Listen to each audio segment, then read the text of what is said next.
Deesa Bhopanagar railway ફાટક નજીક અકસ્માત, છોટા હાથી ચાલક ગંભીર રીતે ઘાયલ।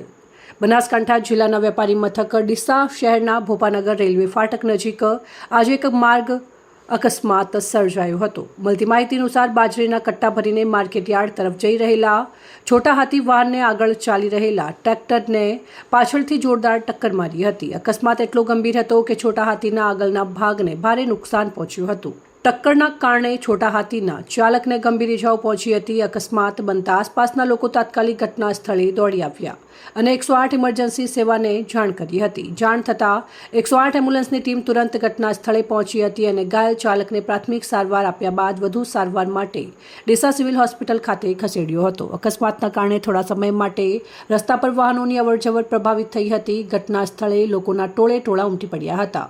અકસ્માતનું ચોક્કસ કારણ જાણવા માટે વધુ તપાસ હાથ ધરવામાં આવી રહી છે। અહેવાલ પ્રદીપ તંત્રાલ, ન્યૂઝ ડીસા।